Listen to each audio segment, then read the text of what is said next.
Hello, I'm Simon Whistler, you're watching TopTenzNet, and in the video today we're looking at the top 10 memorable memoirs that could change your life. Number 10. The Horseboy. The Horseboy is about a father who takes his severely autistic son to Mongolia to find the ancient culture and shamans who believe in the healing effects of horses. The reader not only identifies with the physical journey, but this coming-of-age memoir offers a snapshot into this misunderstood condition that affects millions worldwide by having his son narrate parts of his own story. It became a documentary as the father took a film crew with him. Number 9. Wild. From lost to found on the Pacific Crest Trail. When Cheryl Strayed wrote about her experiences trekking the Pacific Crest Trail in 1995 in the best-selling memoir Wild, Strayed was penniless and in debt. Now she's one of the highest-paying celebrity memoir writers out there, in part thanks to a spot in Oprah's book club. Thanks to Strayed, there's a global movement of readers seeking redemption as they walk alongside Strayed and her backpack, jokingly named Monster, on the trail into one of the most wild and isolated places in the United States. Just when we think Strayed has revealed her most vulnerable core by coping with wild animals, we realize what Strayed's journey is really about. An intimate look into the world of suffering and empowerment, followed by the unforeseen death of her mother. Reese Witherspoon played Strayed in a film adaptation. Number 8. Unstill Life. Unstill Life is a coming-of-age memoir by author Gabrielle Sells. As the daughter of Peter Sells, an artist and curator of the Museum of Modern Art in the 1950s, Gabrielle was always fascinated by the world of modern art.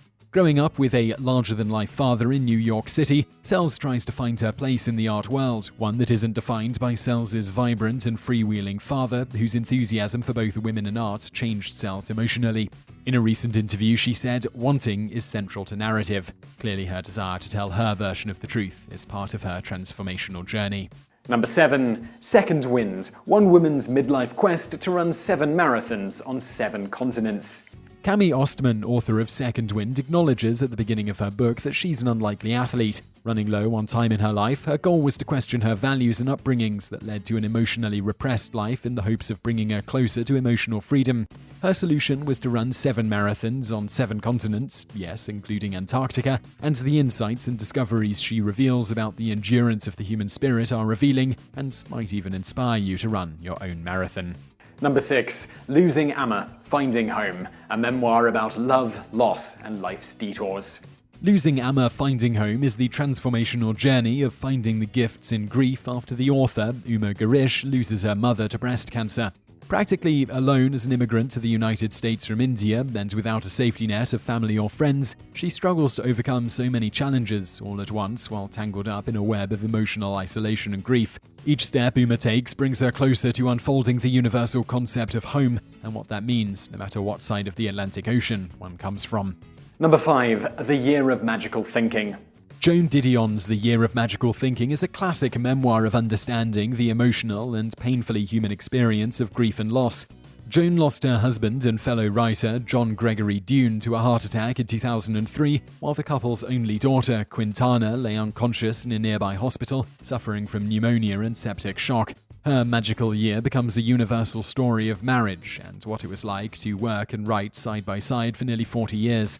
There's no advice, just very raw personal experience, including the inevitable vulnerability and unexpected moments when she thought she could turn back the face of time and recount every last detail up until her husband's death. Grief was also the subject of her next memoir, Blue Nights, an emotional nightmare that pieced together the literary snapshots of her daughter's life and subsequent death in 2005. Number 4. My Father's Gardens. There are many ways to view the theme of straddling 2 different countries, mentalities, languages, and histories. When it comes to the experience of relocating to another culture, immigrants are subject to the loss of their home. In Karen Levy's memoir, My Father's Gardens, the American Israeli shares the struggle of divided loyalties and finding her American and Israeli home on either side of the Atlantic Ocean. How will she know when she's an American and when she's an Israeli? Immigrants whose cultures and languages are constantly in transition can relate to this experience. It can take years to lay down roots on foreign soil. Number 3. Unremarried Widow. Artis Henderson's Unremarried Widow talks about the emotionally difficult process of losing her husband, a pilot for the United States Army in Afghanistan. During a candid interview, Henderson talks about how she managed to voice the grief of her husband Miles and his memory.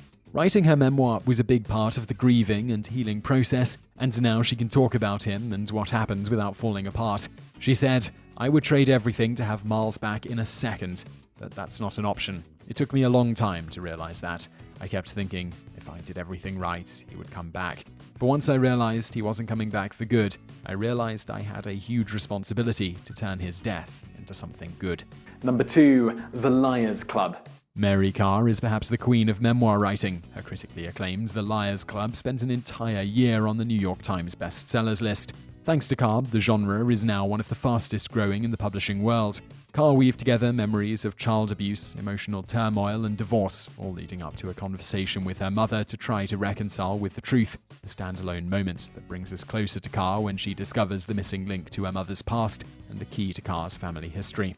We love her a little bit more for her determination in uncovering her family mystery and are forgiving to what may appear as a dysfunctional family. Number 1. Searching for Mercy Street.